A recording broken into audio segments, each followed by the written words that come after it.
It began with a phone call no mother should ever have to make. "My husband, he's been shot." Her voice cracked, trembling between shock and denial. "By whom?" the operator asked. A pause, a breath of disbelief. "My son." To the outside world, Thomas Gilbert Jr. was the golden child of Manhattan's elite. Tall, handsome, Ivy League educated, dressed in tailored clothes, drifting between surf trips and cocktail parties. A boy who had everything and acted like the world owed him more. But privilege doesn't build character. Sometimes it destroys it. For years, his parents had carried him through adulthood. They paid his rent in a luxury Chelsea apartment. They covered his meals, his gym memberships, his nights out. And on top of everything, they handed him a $3,000 monthly allowance money he burned through without purpose, without gratitude, without even the pretense of ambition. By early 2015, his father, Thomas Gilbert Sr., a respected hedge fund manager, finally decided enough was enough. The allowance would be reduced, not by thousands, not by half, just $200. A symbolic push toward responsibility, a nudge for a grown man to stand on his own feet. But to Tommy, it was unforgivable. On January 4th, 2015, he visited his parents' Beekman Place apartment. He greeted his mother, made small talk, and then with unsettling calm, asked her to leave to get him a sandwich and a soda. It wasn't a request. It was an exit strategy. As soon as she stepped out, Tommy walked into his father's bedroom, carrying a Glock hidden in a paper bag. He raised the gun. A single shot tore through the quiet room, striking his father in the head. Then, he placed the weapon neatly on his father's chest. Staged, precise, an imitation of suicide. Minutes later, his mother returned home, unaware that the son she loved had just executed the man she had shared her life with. Her screams filled the apartment as she dialed 911. Police swarmed quickly, and what they found in Tommy's apartment shattered every lie he had ever told. Behind designer clothes and surfboards, officers discovered ammunition, multiple firearms, illegal magazines, and evidence of a man preparing for violence, not a lost soul acting out of a single moment of rage. Investigators dug deeper. Tommy's polished persona, finance expert, investor, hedge fund prodigy, collapsed instantly. In reality, he had no job, no career, no plans, just endless lies wrapped in privilege. The trial drew national attention, not only because a wealthy heir murdered his father over a minor financial disagreement, but because of the cold entitlement behind it. Prosecutors painted him exactly as he was: spoiled, arrogant, manipulative, a man who had been given everything and believed he deserved even more. His mother testified, shaking, crying, confirming that the request for the sandwich, the soda, the entire setup had been a calculated way to isolate his father. The defense tried to argue mental illness. They submitted psychiatric notes, spoke of paranoia, delusions, instability, but the prosecution dismantled it with one fatal truth. This wasn't madness. This was greed. He didn't kill because he was broken. He killed because his father finally said no. After only one day of deliberation, the jury delivered its verdict: guilty of second-degree murder and weapons charges. In 2019, the judge sentenced him to 30 years to life, saying, "You lived a life of privilege, and instead of gratitude, you chose destruction. You murdered the man who gave you everything." Today, in 2025, Thomas Gilbert Jr. sits in a New York prison cell. No surfboards, no trust fund, no elite lifestyle, just the cold reality of what entitlement can become when gratitude runs out. A family torn apart over $200. Chandler Halderson was to anyone on the outside the kind of son people bragged about. Polite, soft-spoken, oddly charming in a quiet way. He told neighbors he was studying renewable energy engineering. He told friends he worked at an insurance company. He told his family he had secured an internship at SpaceX and was preparing for a promising future. His parents, Bart and Krista, believed every word. They were proud, so proud of the boy they had raised, the boy they thought was building something extraordinary with his life. They had no idea that every piece of it was fiction. Behind the closed door of his bedroom, Chandler spent his days gaming, sleeping, drifting, and constructing a fantasy world piece by piece. He forged transcripts, faked emails from professors, created entire chains of imaginary messages from non-existent supervisors.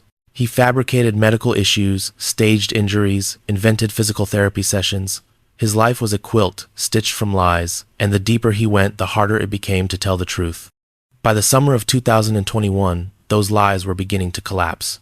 Bart Ever, the patient father, finally called the college himself. The person on the phone told him something he never expected to hear. Chandler had not been enrolled in years.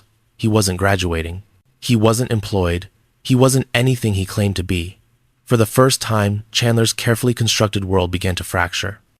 On July 1st, 2021, Bart confronted his son. It wasn't an angry fight. It wasn't an explosion. It was simply a father asking his son to tell the truth. But Chandler couldn't let the truth surface. He couldn't let the image he had built crumble. And so in a moment born out of desperation and self-preservation, he shot his father in the back. Hours later, Krista returned home carrying groceries and ready to unwind from her day. She expected the familiar safety of home, but instead she walked into a nightmare. Chandler attacked her too, murdering her mother who had always believed in him no matter how unbelievable his stories had become. What followed was a cover-up that revealed the depth of Chandler's coldness. He dismembered both bodies using tools from the garage, placed parts into coolers, and drove across rural Wisconsin, scattering the remains in ditches, fields, and along riverbanks. Some he burned in a friend's fire pit. Some he tried to hide on private farmland. He drove around for days with coolers in the back of his car, and not once did he break. He continued the performance. He texted his parents' phones, pretending he believed they were at the family cabin. He told neighbors everything was fine. He invited his girlfriend over, even while the smell of bleach still lingered in the basement air. He played the role of the worried son with disturbing ease. But the cracks appeared quickly. A neighbor asked why he was burning something late at night in their fire pit. A farmer noticed Chandler on his land acting strange and evasive. His iPhone's GPS betrayed him, placing him at each dump site at the exact time the remains appeared. Police noticed inconsistencies, odd pauses, explanations that didn't match. When they finally searched the house, the truth was undeniable. Blood soaked through the basement floor. The cleanup was sloppy. Evidence of dismemberment hid behind tools and storage bins. The home that had once been filled with warmth had become a silent witness to its owner's destruction. When Chandler was brought in for questioning, he admitted only to the lies, never the killings. He confessed that he never attended classes, never held a job, never joined SpaceX, but he denied harming his parents. Even as the evidence stacked higher, even as detectives traced his phone step by step to each hidden body part, even as the reality became impossible to deny, Chandler insisted he was innocent. His emotionless calm left detectives chilled. The trial in 2022 peeled away every layer of Chandler's illusion. Prosecutors laid out his lies, one by one, exposing the fantasy he had lived in for years. They showed the jury the forged transcripts, the fake emails, the fabricated resume. They revealed his movements that day, the timeline of the murders, and the cold, methodical attempts to erase his parents from existence. Chandler sat still, blank, detached. He watched images of his parents' remains appear on the courtroom screens without flinching. Doctors, forensic experts, neighbors, and his own girlfriend described the bizarre behavior he showed after the murders. The prosecution's final argument captured the horror of the case in a single harrowing truth. Chandler didn't kill for money. He didn't kill for revenge. He killed because his lies were about to be exposed. And to him, those lies were worth more than the lives of the two people who had given him everything. The jury took only 2 hours to convict him of 2 counts of first-degree intentional homicide, dismemberment of a corpse, and hiding a corpse. The judge sentenced him to life in prison without the possibility of parole, telling him he had murdered not just his parents, but the trust, love, and future they believed they were helping him build. Today, Chandler Halderson sits in a Wisconsin prison, a far cry from the SpaceX engineer he told the world he was becoming. Online, his case spread with astonishing speed. People were stunned by the absurdity of his motive. A son willing to annihilate his parents to protect a fabricated resume. Bart and Krista were kind, generous, supportive parents who wanted nothing more than to help their son succeed. In the end, they were destroyed by the very fantasies they tried so hard to believe in. Chandler's story has become a symbol of the darkest edge of deceit, a reminder that sometimes the monsters we fear most aren't strangers lurking in the shadows, but the children we never imagined could turn on us. The perfect son who never existed, the prodigy who never studied, the future engineer who never built anything except a lie so fragile that he killed to keep it alive. Menha Zaman was never the problem child. He was quiet, obedient, and polite. The kind of son neighbors described as a good kid, the kind of young man relatives believed was destined for a stable, respectable future. To his Bangladeshi Canadian family, living in the Toronto suburb of Markham, he was a source of pride. He told them he was studying engineering at York University. He told them graduation was only weeks away. His grandmother prayed for him every night, whispering blessings for the bright future she believed he was building. His mother cooked his favorite meals, making sure he had the strength to study. His sister encouraged him, excited to see her brother become the first engineer in the family. And his father, exhausted after long shifts at a factory job, told friends how proud he was that his son would soon walk across a stage wearing a cap and gown. But none of it was real. Menhaz had dropped out years earlier. He hadn't taken a class, completed an assignment, or stepped onto a university campus in a long time. Instead, he spent his days gaming in the basement, locked away in a world where success didn't matter and expectations didn't follow him. Every time someone asked about school, he built another lie. Fake deadlines, fake exams, fake stories of labs and lectures that never existed. And when graduation approached a day his family had waited for, prayed for, saved for, Menhaz felt the walls closing in. There would be no diploma, no ceremony, no engineering job, just the truth waiting like a storm at the door. But instead of opening that door, he chose to silence the people on the other side. On July 27, 2019, his family returned home one by one. His grandmother, Feroza Begum, entered first. She loved him deeply. She always defended him, even when others questioned his behavior. Moments later, she was dead killed by the grandson she prayed for. His mother, Moniruz, came home next, still dressed in her prayer clothes, carrying groceries for dinner. She probably smiled when she walked in expecting warmth. Instead, she met a brutal end. Hours later, his sister Melissa came home. She was young, full of promise, and excited about her own future. Menhaz loved her too. Finally, his father returned from work tired, probably thinking about dinner and rest. He never made it past the door. 4 family members. 4 lives. 4 futures, erased in a single afternoon, all to protect a lie that had been dead for years. What Menhaz did after the murders stunned the world even more. Instead of hiding, instead of running, instead of burying, what he'd done, he logged onto Discord, the online gaming chat room, where he spent most of his life. There, he confessed in real time to strangers. "I just slaughtered my entire family," he typed. At first they laughed. They thought it was another dark joke, the kind that floats through gaming chats all the time. But he kept typing. He explained his motive.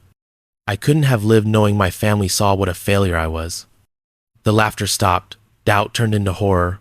When they demanded proof, Menhaz sent photos, graphic images of his murdered family members uploaded into the chat like they were trophies. The users panicked and sickened, finally called the police. Officers arrived at the Zaman home, forced the doors open, and discovered the nightmare, just as Menhaz had described it. He didn't resist. He didn't run. He simply admitted everything. The story spread instantly. A family annihilator is rare enough, but one who not only confessed online, but documented his crimes in real time. It was unprecedented.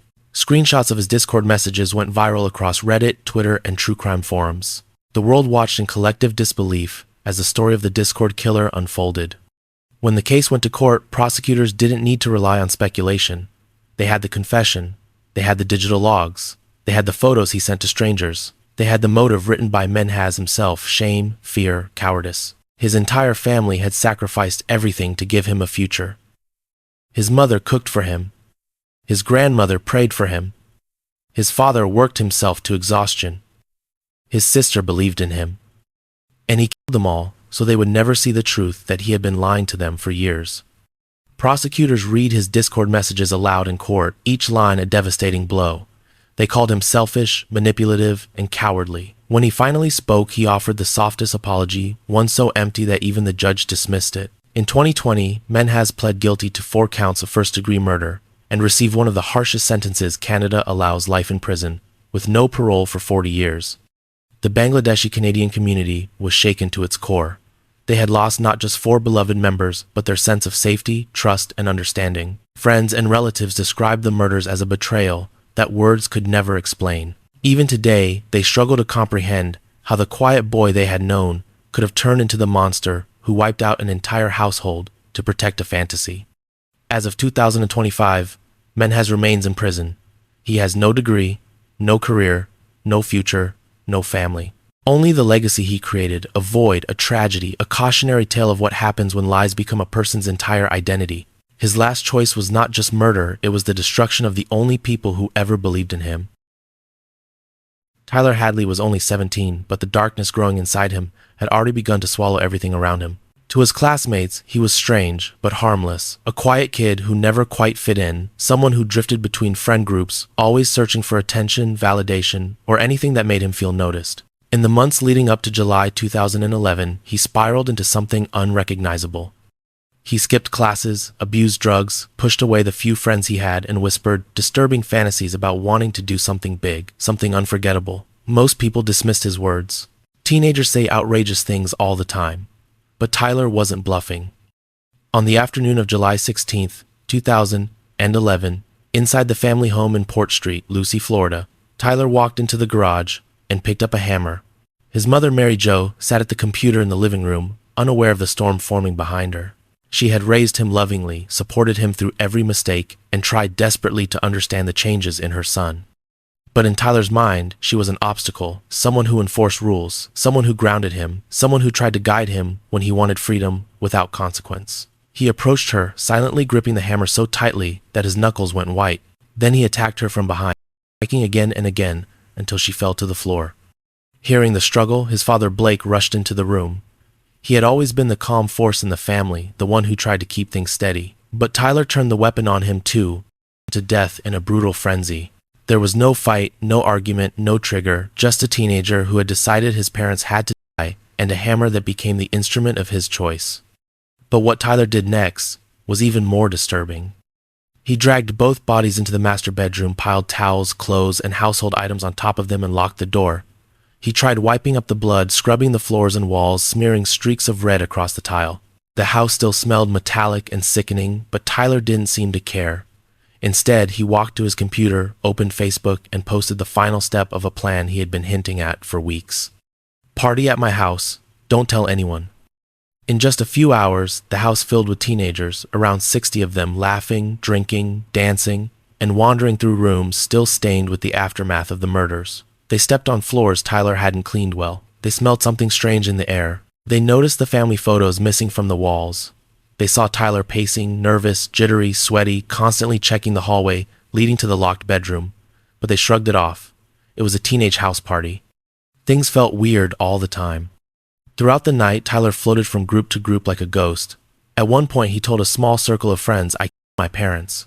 They laughed, thinking it was another one of his twisted jokes. Even when he said it again, they didn't believe him. It wasn't until he pulled one close friend aside, walked him to the master bedroom, and pointed toward the door that reality began to bleed through the noise. The friend didn't open it. He didn't want to. Something in Tyler's eyes told him the truth was far worse than anything he imagined. He left the house and kept silent until morning, too scared and too stunned to act. When the sun rose, the party was over and the rumors were spreading. Someone finally called the police. When officers arrived, they saw red cups, trash, and beer bottles everywhere. It looked like the aftermath of a typical high school party until they reached the master bedroom. They forced open the door and found Blake and Mary Jo exactly where Tyler had left them, their bodies covered in debris, their lives extinguished by their own son. Tyler was arrested on the spot. Investigators quickly pieced together the planning that went into the murders. For weeks he had hinted to friends that he was going to kill his parents. Not in anger, not in fear, but because he wanted to throw a party without consequences. Because he wanted freedom. Because he wanted attention. He had taken drugs earlier that day to numb himself, to give himself the courage he needed to go through with it. The timeline was exact, cold, methodical. In court, prosecutors called it what it was, a calculated, remorseless execution committed by a teenager who believed he deserved more than the people who raised him. They played Tyler's digital trail, his Facebook invite, the messages, the testimony from friends who heard his confession. The defense pointed to his age, mental health, and drug abuse, arguing he was a damaged kid, not a monster. But the judge saw no remorse, no empathy, no understanding of the horror he caused. In 2014, Tyler Hadley was sentenced to life in prison.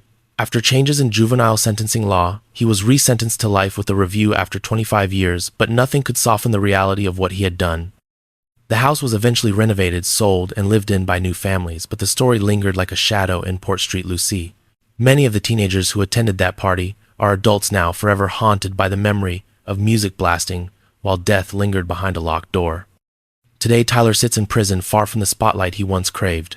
No parties, no friends, no noise, only the silence left behind after destroying the two people who loved him more than anyone else in the world. Thanksgiving should have been a weekend of warmth. A table filled with food, a family reunited, laughter echoing through the house. But in 2016, inside a quiet Knoxville, Tennessee home, that holiday turned into one of the most calculated and horrifying family massacres in modern American history. At the center of it was 8-year-old Joel Michael Guy Jr., a man who had never worked a day in his life, had no responsibilities, and lived entirely off the generosity of his parents Joel Sr. and Lisa Guy. They paid his bills, they funded his lifestyle, they were the financial backbone of his adulthood. But that Thanksgiving, they decided it was time for their son to start standing on his own. That decision cost them their lives. Joel Jr. arrived for the holiday weekend, pretending everything was normal. He smiled, he sat at the dinner table, he acted like a son returning home to spend time with his family. But beneath that calm exterior was a chilling plan he had crafted for weeks, written step by step inside a notebook. Prosecutors would later call the Book of Premeditation.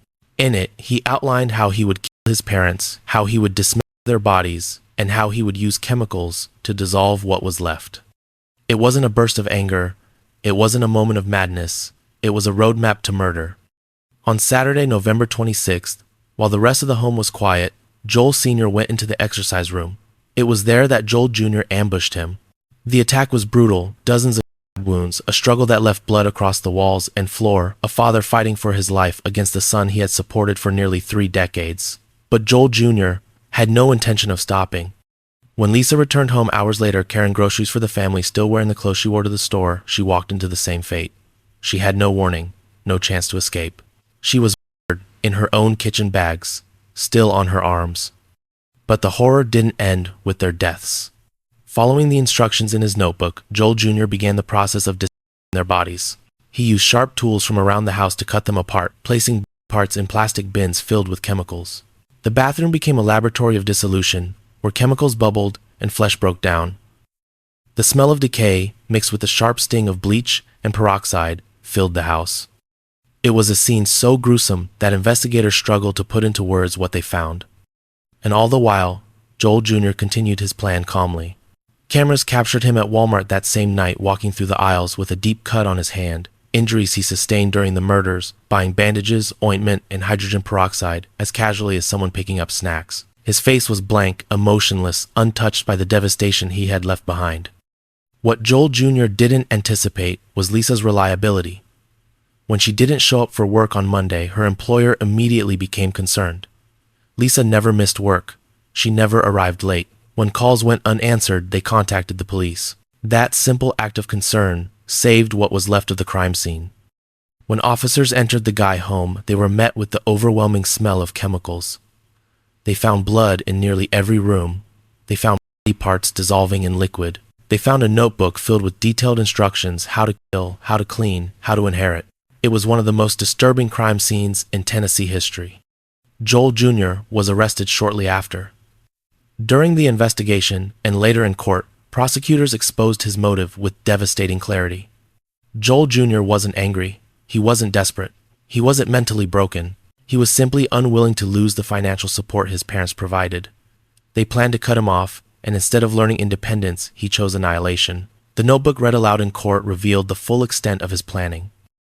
It included lines about making his mother return home alone, about ambushing his father, about dissolving bodies to eliminate evidence, and even notes about how much inheritance he expected to receive. Throughout the trial, Joel Jr. sat silently, showing no remorse. His expression never changed, even as the courtroom heard details of how his parents' bodies were found. Even as prosecutors read passages from his notebook, cold, methodical sentences that stripped away any doubt about his intentions. He had planned everything from the killings to the cleanup, counting on the chemicals to erase his parents from existence. In 2020, Joel Michael Guy Jr. was convicted of 2 counts of first-degree murder, felony murder, and abuse of a corpse. He was sentenced to life in prison without the possibility of parole. The judge described the case as a tragedy beyond imagination, a son given every opportunity, every resource, every chance to build a life, who instead chose to destroy the 2 people who had sacrificed everything for him. Today, Joel Jr. remains in prison, his name forever linked to one of Tennessee's most infamous crimes. His parents had worked their entire lives to support him. Lisa walked into her home that day, carrying groceries for a family meal. Joel Sr. was simply trying to enjoy a quiet moment in the exercise room. They deserved love. They deserved gratitude. Instead, they were met with betrayal so horrific, it defies comprehension. Joel Jr.'s story is a haunting reminder that evil does not always appear as a monster in the dark. Sometimes, it hides behind the face of the child you raised, the one you believed would never hurt you. Before it became the backdrop of horror movies and paranormal legends, the house at 112 Ocean Avenue in Amityville, New York, was just a beautiful Dutch colonial home, a symbol of a family's hard-earned success. The DeFeos were well known in the community, a father who provided a mother who cared, children who seemed well-behaved and close-knit. But behind those walls, tension simmered for years, fueled by dysfunction, addiction, and a growing storm inside the eldest son, Ronald Butch DeFeo Jr. From the outside, Butch seemed like any troubled young man struggling to find his place.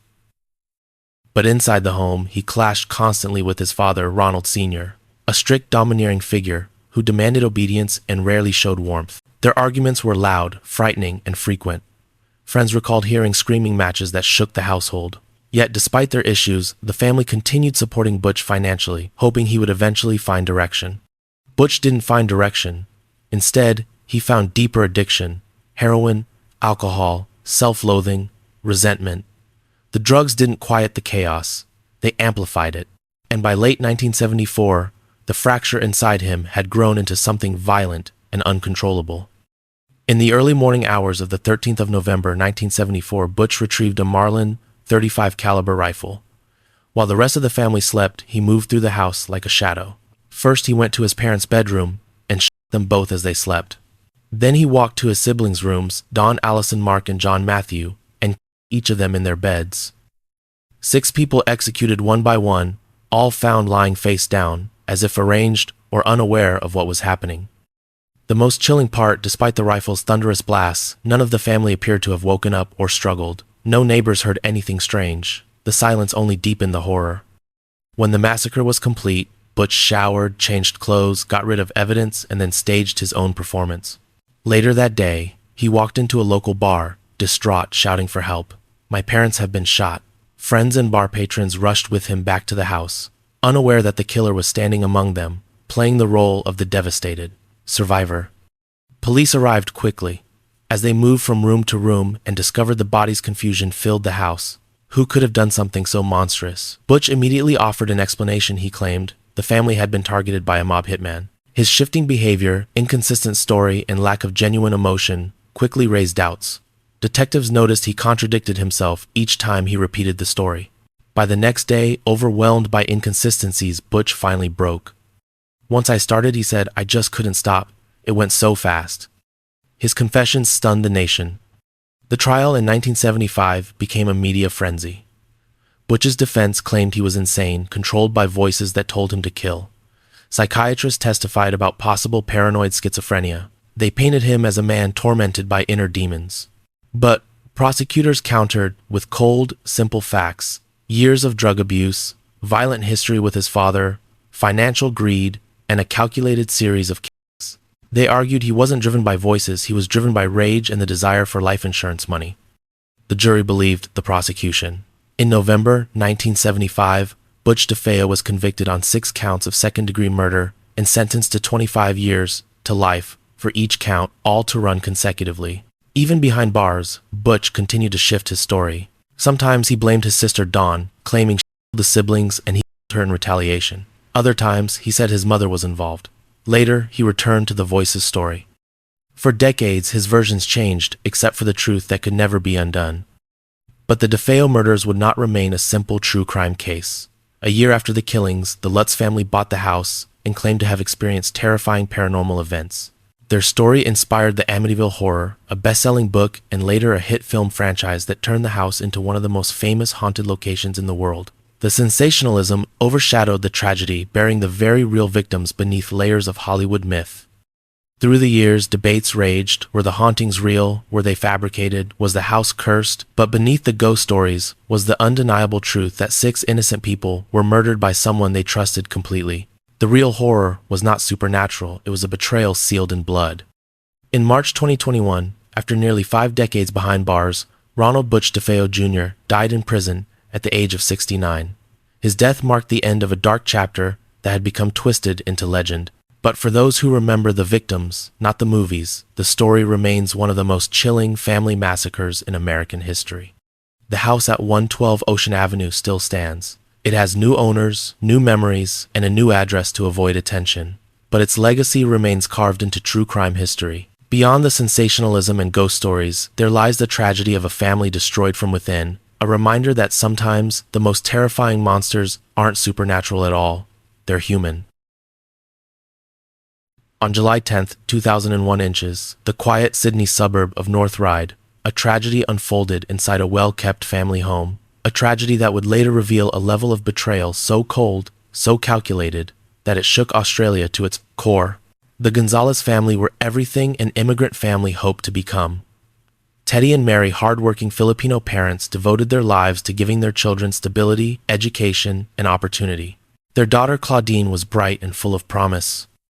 Their son Seth was supposed to be the pride of the family, the model of success, the future lawyer the son they believed would carry their legacy forward. But everything they believed about him was a lie. Seth had failed out of university long before that July night. He hadn't been attending classes.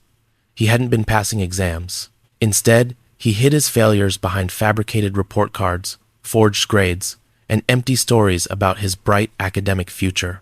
The weight of his deception grew heavier each day, and he knew that if his parents discovered the truth, their years of sacrifice and support would crumble into disappointment. And so instead of facing that disappointment, he chose something unthinkable. That night, Seth acted with a coldness that defied comprehension. He targeted his father first. Teddy, a man who had worked tirelessly to provide a better life for his family, was repeatedly inside the home he built.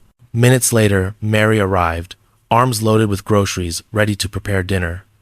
She barely had time to step through the doorway before Seth attacked her too. And then came the final blow. Claudine, just 18, still wearing her school uniform, was ambushed in her bedroom. 3 members of the Gonzalez family were murdered within minutes, not by a stranger, not by an intruder, but by the son and brother they trusted most. But the killings were only half of Seth's plan.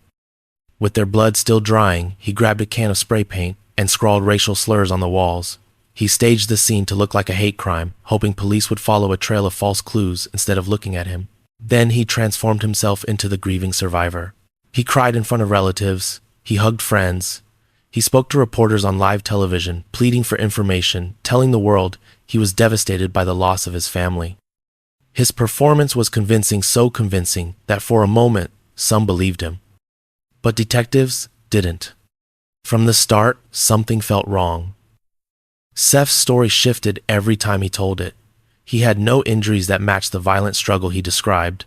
Forensic evidence revealed that the graffiti on the walls had been sprayed after the murders, not before. The supposed hate crime quickly began to unravel, and then investigators uncovered the truth behind his academic life, the forged grades, the failed classes, the lies he had been stacking for years. His perfect student persona collapsed in an instant. Money became another chilling factor. With his family gone, Seth stood to inherit the home, their savings, their estate, the assets his parents had spent a lifetime building. The motive was painfully simple: avoid humiliation, secure financial gain, and erase the very people who expected more from him than he could deliver. When the case went to trial in 2004, prosecutors dismantled the facade Seth had worked so hard to maintain. They presented the timeline of the murders, the staged graffiti, the fake tears, the shifting stories. Witnesses recalled how calm he seemed after the murders, how rehearsed his grief appeared. The jury saw through him completely. The truth was undeniable. The person who slaughtered the Gonzalez family was not a hateful outsider or a random killer. It was the son they trusted, the brother they cherished, the young man they believed they were helping succeed. The verdict was swift. Seth Gonzalez was convicted of 3 counts of murder and sentenced to life in prison without the possibility of parole. The judge condemned him for actions so selfish and cold that they defied human understanding. He had not only killed his parents, but also his younger sister, who had done nothing except believe in him. But even behind bars, Seth continued to fight, not for forgiveness, but for freedom. Over the years, he filed multiple appeals, each one dragging his family's name back into public attention. Each attempt failed. Yet, In 2025, nearly 25 years after the murders, he filed another appeal, once again forcing the nation to revisit the tragedy he caused. Today, the Gonzalez home no longer echoes with the warmth of a family's laughter. Teddy, Mary, and Claudine never got justice in the form of closure. They were simply erased from the world by someone they loved without hesitation. And Seth remains a chilling reminder of the darkest kind of betrayal, when the threat isn't a stranger lurking in the night, but the person you raised, fed, encouraged, trusted, and loved. The son who was supposed to honor the family name instead destroyed it. The Bever family of Broken Arrow, Oklahoma, looked unremarkable from the outside. A quiet household, rarely seen, rarely heard, tucked into a suburban neighborhood where children played in the street and neighbors waved at one another. But behind the walls of that house, isolation had become a way of life. David and April Bever homeschooled all 7 of their children and kept them away from the outside world. Neighbors hardly ever saw the kids. The 2 oldest boys, one 8-year-old Robert and one 6-year-old Michael, spent nearly all their time online, immersed not in schoolwork or hobbies, but in the darkest corners of the internet. There they found their idols, mass killers, violent criminals, and the Columbine shooters. For the Bever brothers, violence wasn't something to fear, it was something to aspire to. They began writing about their fantasies, imagining a killing spree that would surpass the darkest tragedies in modern American history. They wanted notoriety. They wanted their names to be remembered. And they believed that the first step toward becoming legends would begin at home. For months, Robert and Michael crafted their plan with disturbing precision. They gathered knives, tactical gear, and survival equipment. They drew up lists. They fantasized about body counts. They weren't driven by anger at their parents or resentment toward their siblings. Their motive was far colder: killing for fame. On the night of the 22nd of July 2015, they put their plan into action. Their father David was attacked first, dozens of times in a frenzy of violence.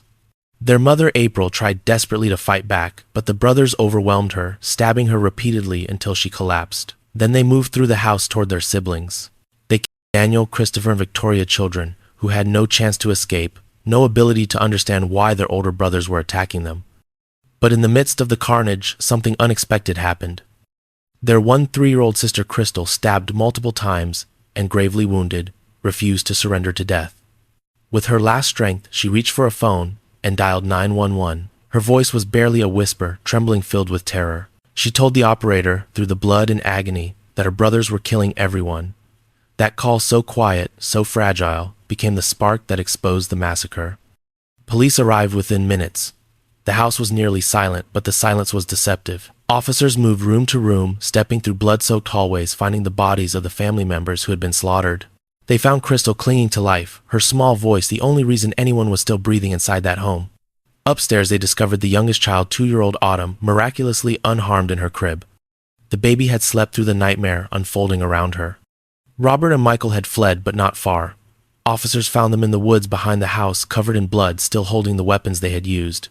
Their plan had been to steal a car, collect more weapons, and begin the second phase of their fantasy, a nationwide killing spree.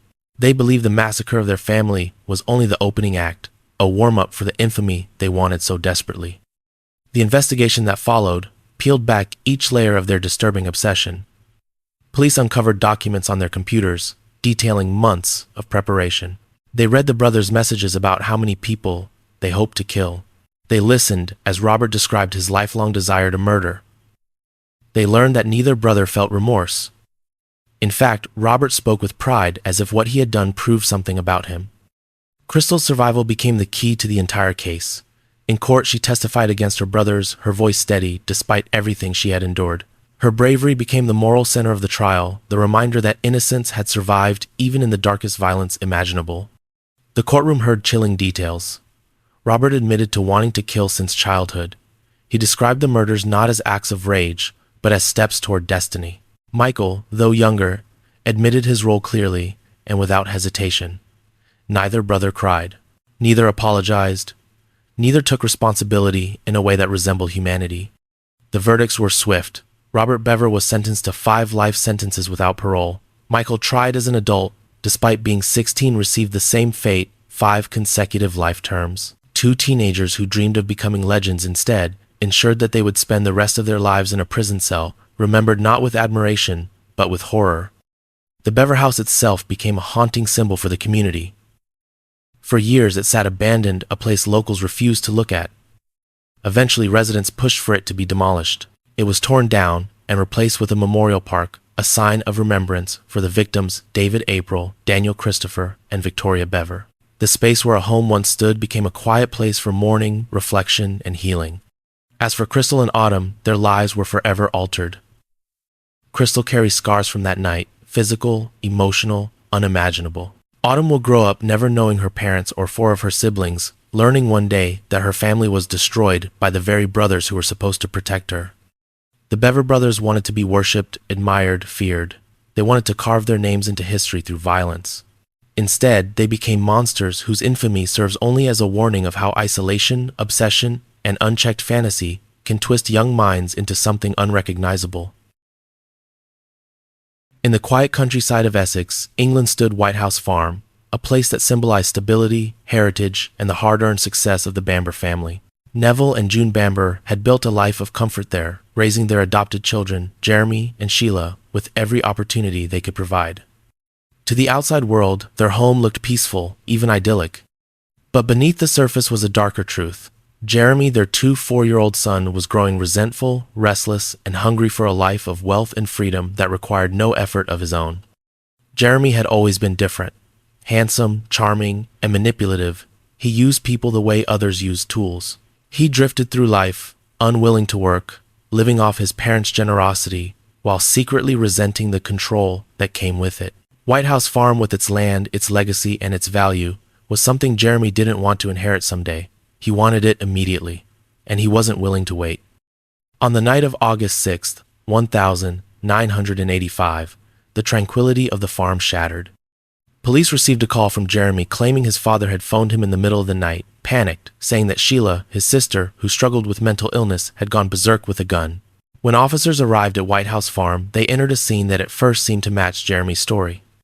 Neville and June were dead. Sheila lay on the floor with a rifle nearby. And upstairs, Sheila's 6-year-old twin sons, Daniel and Nicholas, were found shot in their beds. The rifle beside Sheila's body made the crime appear to be a murder-suicide, a tragedy born out of mental illness rather than malice. Jeremy played his role flawlessly. He positioned himself as the grieving son, the last surviving adult, in a family destroyed by a moment of madness. He cried for reporters. He spoke sorrowfully to friends. For a brief moment, people believed him. But tragedies, especially those involving guns, never stay simple for long. Investigators quickly noticed irregularities. Sheila's wounds didn't align with the position of the rifle. The gun had been wiped clean. The trajectory of the shots didn't match a suicide. Even the phone call Jeremy claimed his father made that night, the one he built his entire story around, was proven never to have happened. Phone records showed no such call was placed. Then came the discovery that changed everything. A sound suppressor, a silencer, was found in a cupboard by relatives. Its interior contained traces of blood consistent with the murders. Forensic experts quickly realized that if the silencer had been attached during the shootings, Sheila physically could not have shot herself afterward. The murder-suicide narrative collapsed. Sheila had not killed her family. She had been framed. With that revelation, Jeremy's facade began to crumble. His alibi was thin. His behavior after the murders, bragging about the money he expected to inherit, buying expensive clothes, acting as if the farm already belonged to him, raised alarm. And then came the testimony of his former girlfriend, who revealed Jeremy had openly talked about family weeks before the tragedy. Chillingly, he had even mentioned making it look like Sheila had done it. The trial in 1986 revealed Jeremy's true nature: cold, calculating, manipulative. Prosecutors argued he executed his parents, his sister, and his nephews for one reason: greed. The jury listened as experts explained how the scene had been staged to mimic a murder-suicide. They heard how the silencer made Sheila's suicide physically impossible. They listened to witnesses who described Jeremy's disturbing calm and his eagerness to discuss inheritance almost immediately after the killings. It took the jury less than a day to convict him. Jeremy Bamber was sentenced to life in prison without the possibility of parole, one of the harshest sentences available in the UK. The judge called him utterly without remorse, condemning him for betraying not only his parents, but 2 innocent children who trusted him. But the story didn't end there. Jeremy refused to accept defeat, not legally, not publicly, not psychologically. For nearly 40 years, he has fought his conviction, filing appeals, launching campaigns, recruiting supporters, and insisting on his innocence. He has shifted his narrative countless times, pointing fingers at non-existent intruders claiming corruption, rewriting the events of that night to fit whatever new angle might help him escape his sentence. Each appeal has been rejected, each attempt has failed. Yet he continues determined to reshape the story of the crime he committed. In 2025, Britain's Criminal Cases Review Commission reviewed his case once again, and once again ruled that the evidence overwhelmingly proved his guilt. Jeremy remains behind bars, a man who could not accept the life he had and destroyed an entire family to grasp for one he never deserved. White House Farm still stands, but it holds scars that time cannot erase. It is remembered not for its beauty or history, but for the night when greed tore a family apart from the inside. The peace of that countryside home was shattered, not by mental illness, not by outsiders, but by a son who believed he was entitled to everything, even if he had to kill to get it. In Beverly Hills, where luxury hides behind manicured lawns and pristine gates, the Menendez family seemed to embody the American dream. Jose Menendez, a Cuban immigrant who rose from nothing to become a powerful entertainment executive, had built a life of privilege for his family, expensive cars, tennis lessons, private schooling, and a $5 million mansion that stood as a really in 25 testament to success. His wife Kitty, once a schoolteacher, had devoted herself entirely to raising their two sons, Lyle and Eric. From the outside, their lives looked perfect, but on the inside, something was slowly fracturing. On the night of the 20th of August 1989, everything shattered. Jose and Kitty were sitting in the den, watching television, when their sons walked in carrying shotguns. The first blast hit Jose in the back of the head, ending his life instantly. Kitty tried to run, stumbling, screaming, terrified, but she was cornered and down. The violence was overwhelming, shot after shot, until both parents lay motionless on the carpet, where moments earlier they had been sharing a quiet evening together. When the was over, Lyle and Eric didn't panic. They didn't collapse in grief. They didn't even hesitate. Instead, they began crafting their cover story. They drove around aimlessly to create an alibi, tossed the guns along the roadside, then returned home and dialed 911 with voices filled with frantic fear. "Someone killed my parents," Lyle cried into the phone. At first, the police believed them.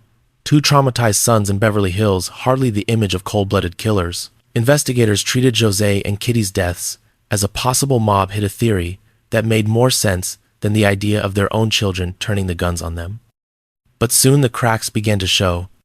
Instead of grieving, the brothers began spending lavishly. Lyle bought a Rolex, a Porsche, a restaurant. Eric splurged on designer clothes, international trips, and tennis coaching. In just weeks, they burned through hundreds of thousands of dollars of their parents' money. Prosecutors would later say the spending spree was not only suspicious, it betrayed their motive. They hadn't killed out of fear.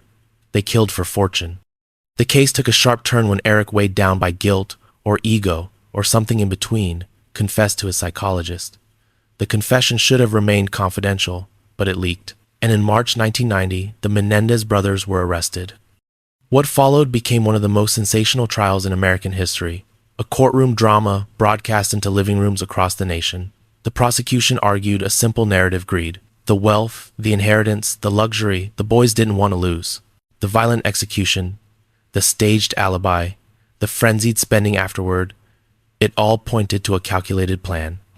But the defense presented a story that stunned the world. They didn't deny the killings. They claimed justification.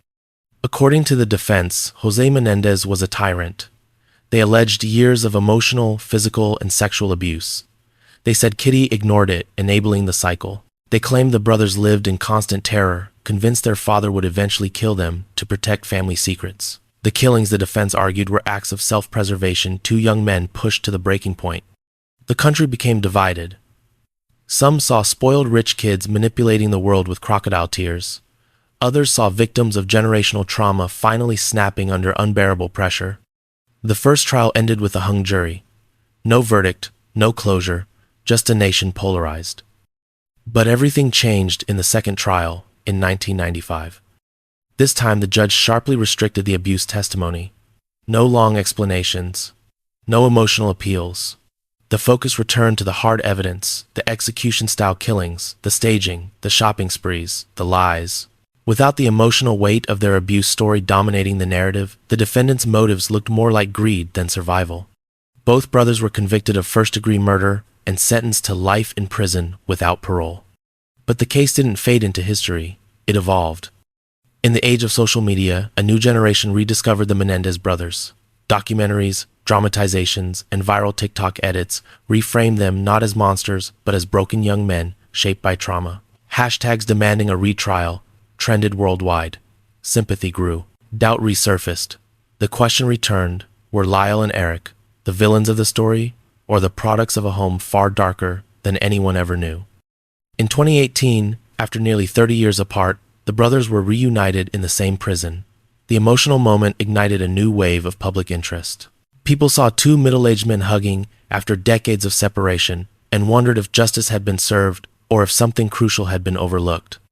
As of 2025, their legal teams continue to pursue new avenues for resentencing or parole hearings. Courts have rejected each attempt, but the debate is far from settled. The Menendez case remains a cultural obsession, one of the rare true crime stories that refuses to fall neatly into categories of good and evil. What is certain is this: on a warm August night in 1989, the American dream turned into a nightmare inside a mansion in Beverly Hills. Two parents died at the hands of the sons they raised, and the world has spent nearly 4 decades trying to understand why. In every story we've explored, there is a moment, quiet, fragile, when the world seems unchanged. A mother returns home with groceries. A father sits down to watch television. A parent wakes in the middle of the night to the sound of a floorboard creaking. Ordinary moments, the kind that pass every day without meaning. But in these 10 homes, those moments became the final seconds before the unimaginable. Across different countries, lifestyles, cultures, and histories, these 10 sons made the same unthinkable choice. They walked past family photos on the wall. They stepped through kitchens filled with the smell of dinner. They crossed the threshold of rooms where bedtime stories were once read, where birthdays were celebrated, where trust was absolute, and they turned those places into crime scenes. What connects their stories isn't just the violence, or the betrayal, or the chilling calm with which many of them acted afterward. It's something deeper, something more unsettling, the idea that evil can grow in the places we believe are safest. Not in alleyways, not in abandoned buildings, but in childhood bedrooms, at family dinner tables, behind front doors where love once lived. Some killed to protect a lie, some killed to inherit money, some killed for fame, some killed because they believed the world owed them more, and some killed because their minds had long since slipped from reality. But the result was always the same. Parents who had sacrificed, worked, and prayed for their children's futures were destroyed by the very futures they were trying to build. Think of Thomas Gilbert Sr. shot over a $200 allowance. Think of Krista and Bart Halderson, who believed so deeply in their son that they never imagined their pride would be paid back in blood. Think of 4 generations of the Zaman family wiped out because a young man feared disappointing them. Think of Blake and Mary Jo Hadley, murdered hours before their son opened the door to a party. Think of the Guy family annihilated because their generosity was about to end. Think of the DeFeos, whose tragedy became distorted by Hollywood until the victims were shadows behind a ghost story. Think of the Gonzalez family who built a new life in a new country, only to be destroyed by the son they believed in. Think of the Bever children, whose last moments were spent looking into the faces of brothers they trusted. Think of the Bambers, framed by their own son in a staged massacre meant to look like madness. Think of Kitty and Jose Menendez, whose deaths ignited a debate that has lasted more than 3 decades. 10 families different in every way except one. The danger came from within. Parricide, the murder of a parent by a child, is one of humanity's oldest taboos, a violation so profound that even in the darkest chapters of history, it stands apart. These aren't robberies gone wrong or disputes turned deadly. These are betrayals of the bond that forms the foundation of human life. To raise a child is to plant hope in the world. To be killed by that child is to watch that hope turn into a blade. And yet what makes these stories so disturbing isn't just the violence. It's how easy it was for each family to believe nothing was wrong. Behind every smile was a secret. Behind every lie was another. Behind every closed door was a mind drifting farther from reality, farther from gratitude, farther from the love that built the home around them.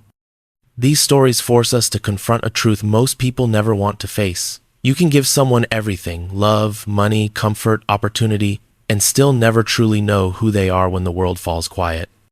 In the end, prisons now hold these sons their names, etched into true crime history, not as misunderstood prodigies or unlucky outcasts, but as warnings. Their legacies are not the degrees they never earned, the careers they never built, the futures they never pursued. Their legacies are the voids they left behind, the empty chairs at dinner tables, the homes turned into nightmares, the generations erased before their time. But the final word belongs not to the killers but to the victims. To the parents who worked double shifts, to the mothers who came home with groceries, to the fathers who believed their sons would one day succeed, to the siblings who loved without hesitation, to the families who deserved better. Their stories deserve to be remembered truthfully, without Hollywood, without myths, without excuses, just the raw, haunting truth of what happens when the bond between parent and child breaks in the most irreversible way. And so we leave this journey with one lingering realization. Monsters don't always break in. Sometimes they grow up inside the house.